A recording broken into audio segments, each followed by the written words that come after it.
not telling the truth. Oh, that's a relief. I was afraid I wouldn't be able to use a liar pants umpire defense. Hey, what about you? I fit in better than you. At least I'm wearing cowboy boots. Must be hard being a king. How did I do? There is now a level 2. You're the best, man. Come on, Benny, man. The kid is a L7 weenie. I'm your L7 weenie. It's the Al Travis Show, and we're lucky to have our next guest on, Senator Jeff Howe. Senator, I apologize. I saw you join us with Spinny, but then your face wasn't on Zoom, and I thought you went away, and I wasn't paying enough attention. You're a sports guy. Your thoughts on robo-umpires in Major League Baseball. Is this good thing, bad thing? You know, it's hard enough to get umpires now. Can you imagine if the electronics are always second guessing them? But here's the deal: is I'm a little bit. This is what's, in my opinion, sports betting has done for us. Because now everything is so technical and everything means dollars to somebody. So now we got to get it correct, right? Yeah. We have to have it right. We can't have a human error because it means I lost out on dollars. And that's so big money is going to drive this. To me, sports betting has made this to where it's not just entertainment anymore. Now it's big money. That is a great point. I was a little stunned. They doing this for the last couple of years, trying to try it out. Umpires are wrong about 6% of the time. That's what they're finding. So if you give each team 2 of these, you get 4 out of 100 pitches. Another 4%, somewhere in there are going to get questioned. Okay, roughly the ones everybody think might be wrong. Are you then obligated if the same umpire keeps getting his calls reversed? Now you got this thing where the umpire's like, Bob, you're the worst. You get more overtime than anybody else. You got to go. Is that what we're going to do? Put them up against the machine and say you have to go if you can't get it better? You know what I'm saying? I don't know that I'm not up for this. I'm just not. I don't like it. I'm not either. And of course, I'm not for sports betting because that's one of the reasons I think that it messes up the entire game. So yeah. All right. Brings it into question. Let's put it that way. And Spin asked me if I thought about the red flag in football and how if I hate that. I kind of do. I think if you're going to have these umpires in New York that make all their calls, when they go to New York, let them watch the game. And when you see the stuff that we see and say, wait a minute, that wasn't or this was, that guy's job is to say, hey, let's take a look at that one before the next play. Just be refs. You got all the TV cameras, the angles. Go ahead and look at it. I would love to get rid of the red flag, quite frankly, and just let another ref with all the gadgets. With you, Al, on that piece, why do I got to throw a red flag if the guy in the box sees something that, maybe better take a second look at this? Why not? Let him make the call. I like that idea. He throws the red flag out, if you will, and says, "No, I think we got to look this closer where the mark of the ball is. Whatever, I don't care." All right, enough sport. I'm finding myself, sir, and I call you Colonel Doge, so I think you're going to know what I'm talking about. This is getting so outlandish, the fraud. Yesterday, the feds arrested a gal for $14 million in autism fraud. This same person is also in with the Feeding the Futures, knuckleheads. Oh, shock. Yeah, this is radio. He puts this big old shock face on. Some of the numbers. 2019 autism, they had $3.4 million set aside for these classes.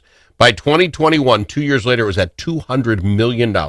They had 41, in 2028, there are 41, 2018, there were 41 autism helping places. In 4 years, 328. Money is walking out. You read this article in the paper today, sir. Literally, the parents who would give Autism One cheater their kid's name, whether they saw him or not, would say, yeah, but we get a kickback. I want $1,500 a month for my kid's name. Okay, I'll do that. Then they found the next guy down the road doing the same thing. You give me $2,000? Go back for you give me $2,000. I'm going to Bob. Every bit of this is slimy. And I'm sorry, I'm talking too much. I am so. It's just one more time, Senator. This cannot be happening with my money. I think it was at least 3 years ago, and I'm a building official. Fire marshal guy is what I do for a living, right? So we have a couple of jurisdictions that we provide services for, And when we get notified to do 7 of these in a town of 8,000, we knew something was up, and we tried to blow the whistle on this. We tried to get somebody interested in the county worker that was going with us. She tried to blow the whistle on this. We couldn't get anybody to listen to us, and now look what we got. You know, you're in Feeding Our Futures and doing this and sliding money back and forth to everybody. I want every parent that was scamming $1,500. I want them all in jail. I mean, you talk about throwing a red flag at the football field. We were trying to throw the red flag on this deal, and we couldn't get anybody to pay attention. The guy in the booth, the administration wouldn't listen to us. And the guy in the booth wants his job back. This is what's driving me a little crazy. The governor's back in. He can get back in. You do you. 3 times is always tough. If it was 3 times and things were rolling along pretty good, I'm like, okay, how in God's green earth, when you read another story like today with another piece of fraud where you're yelling, the gal you're with you, everybody's yelling, stop, something's going on, and they did nothing. This is the federal agency that came in and did it. Ellison did nothing. These people did nothing. How does he think he's going to get his job back again? You know, Al, if you dig back far enough and we could find somebody that actually say the truth, these are the same people, because we were going to the same places that were doing the daycare stuff. But we never got anybody on the daycare stuff, right? Come on, folks. Will you just take the blinders off and here's the real problem. I talked to a business guy last night, you know, at the Quick Trip. Yep. He was buying a jug of milk. And I said, man, you need a bigger jug of milk. That ain't going to do it. That's 1 glass. But anyway, he said, you know, the deal is, he said the business community is so upset that no one in the administration has been held accountable. No one has even got a letter of reprimand. No one has. They haven't changed the way they do business 1 iota. He's done a couple of shifting of some staff members from the Department of Commerce. They've done a few things. They have done nothing to hold anybody accountable. We're relying on the feds to come in and clean up our mess. No. The one thing they have, because they're going to say, oh, that was a lie, Senator Howe. The day that the guy was supposed to go testify in front of a committee here in Minnesota about the housing fraud that's going on, that morning, minutes before he was supposed to go into that room and talk about what's going on, he was let go by the administration. He was fired. So then he didn't have to go talk because he didn't work for the federal government or the state government. One guy has, and the timing of that couldn't have stunk any worse. So what they did was they closed the shutters and said, no, he's not here anymore. We don't want to open the files. No transparency, right? Let's close that so we protect ourselves, because he probably was going to answer some tough questions and actually turn some people, put the spotlight on some folks, and they conveniently. So to me, yeah. And does anybody know where he's working now? Is he in a different department? This we do not know. Let me ask you this. So maybe I'm figuring that maybe this is how the Fed found out. I don't have any idea. But I don't understand how a young lady who's making next to nothing opens up this little thing, and all of a sudden in 3 years, she's making $14 million a year on the state, right? It's Feeding Our Futures, it's whatever. Every year you're filing your taxes, right? I don't remember what year. I had a good bump year one year. I mean, I don't know what it was, and my accountant said, hey, you get this kind of a good year, you're going to watch it because they're going to look at your file, right? If it's some percentage above, you could get audited. Now, I didn't. But how in the world is somebody making nothing? 1 year later, make $300,000. Next year's $14 million. And the Minnesota Department of Revenue isn't saying, well, that's interesting. Let's take a quick look at this gal. She just became a millionaire pretty quick. And then look and say, oh, all coming from the federal government. Interesting. Or, I don't know how you can't flag these people. Why we don't want to flag these people. Even if you look at them, hey, she just invented a new widget. Good for her. At least you know.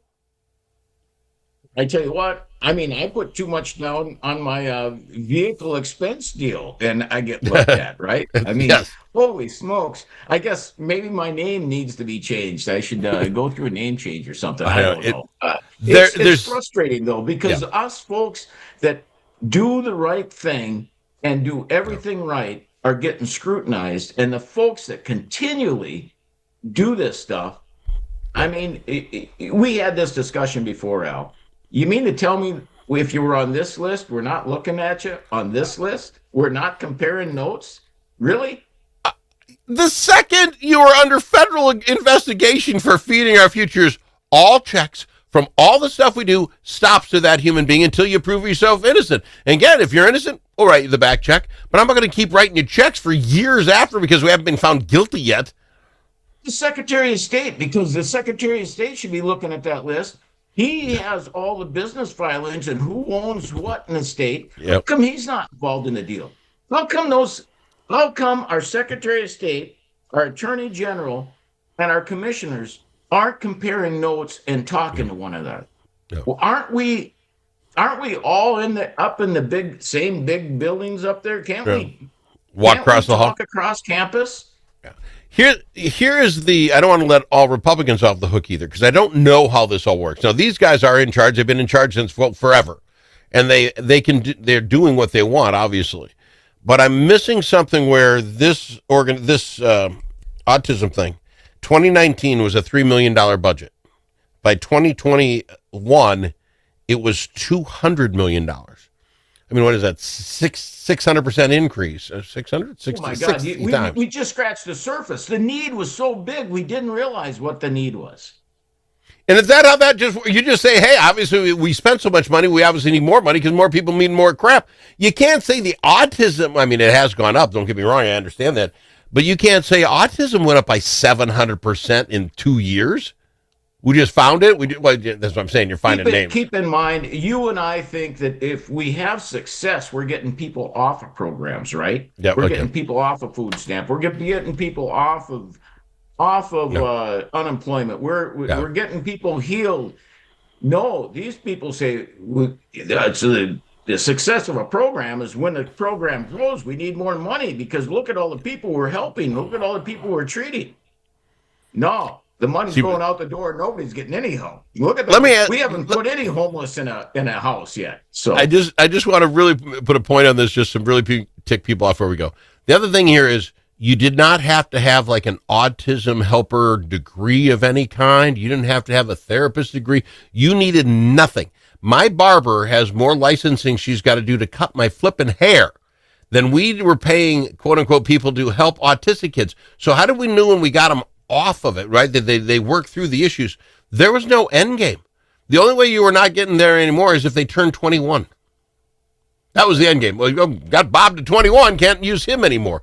The program was wrong. I got to go to break. I'm just so ticked off. Love having you, Senator Jeff Howe. We call him Colonel Doge. More after this. If it's your turn to host a game, Grandpa's Barbecue suggests you try something different. Put out the perfect barbecue flavor of Grandpa's Barbecue. Add it to your ribs, dip the meatballs, or drench your wings in the original flavor of Grandpa's Barbecue. It isn't too hot or spicy, fruity or smoky or whatever. Grandpa's Barbecue. Available in select stores and online at grandpasbarbecueshop.com. Braver Angels Minnesota is part of a national movement that brings together conservatives, liberals, independents, and others to restore trust, respect, and goodwill in politics. We seek not to eliminate our differences, but rather deal with them head on, with respect and understanding. We do not try to change people's views, but how they view the other side. There will always be differences. Braver Angels Minnesota believes the best way forward is to change how we deal with those differences. Join the civil conversation at mn.braverangels.org.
Easily offended? The Al Travis Show is not for you.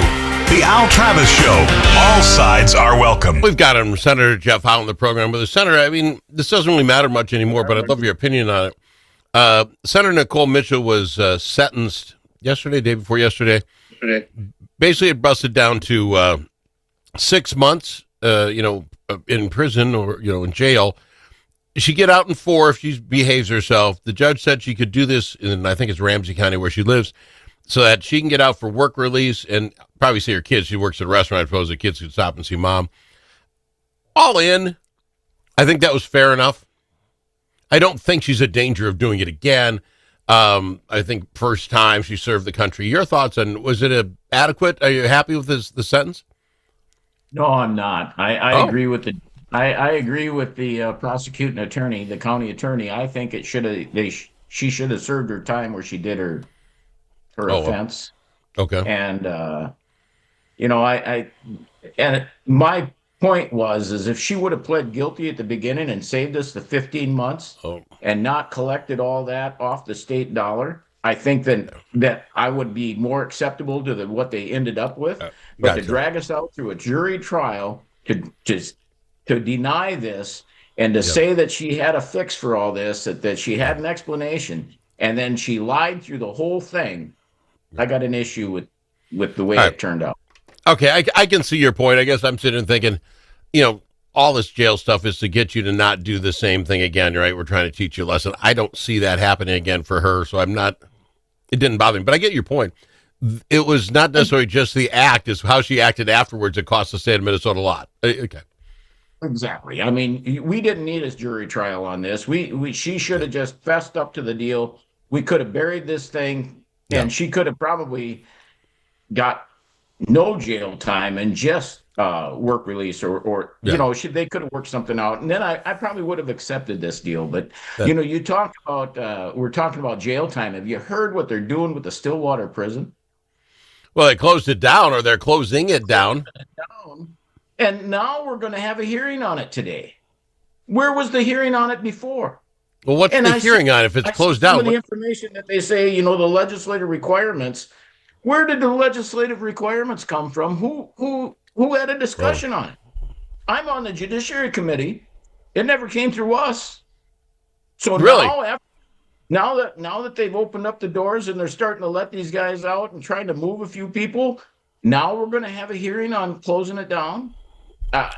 Is this like having fraud and then saying, hey, we're going to stop this after we've had billions of dollars of fraud? I think this administration is not doing things the way it should be.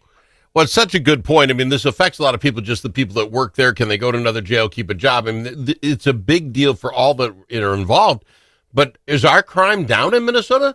Look at the number of people for fraud and waste we're going to be throwing in the Hooskow. Don't we need beds? No, and here's their plan. They don't want to put anybody in prison anymore. They want to just all rehabilitate them on programs. Yeah. And if we are going to increase the penalties, let's take the increase in penalties for impersonating a law enforcement officer that Senator Hoffman put forth, right? Yep. We want to increase that time. When you increase that time, that increases the bed space requirements, which cost money. So now we got to appropriate money for that. Can you imagine if we don't have bed space like Stillwater? No. The cost of that, because we're going to have to house him in another state? This is ridiculous. They are just, all they're doing is trying to shut down, get people out of prison. And keep in mind what they did in 23 when they passed all these reforms. 92% of those incarcerated are now eligible for early release. Yeah. 92%. About 8,000 of them. Well, I think I just saw yesterday they have now let 2 murderers out that have served a long time. They just let him out, said he's been long enough. They paroled them. The Supreme Court justice was the only dissenting vote. Yeah, she said, I don't want this. I'm out of. And the governor said, yeah, let the murderer out. Oh, that's making our streets safer, is it? I got to fly. I got you all wound up. We got 5 seconds. Sir, I love having you on the show. Let's do it again next week. Fair enough? He's Senator Jeff Howe on the Al Travis Show.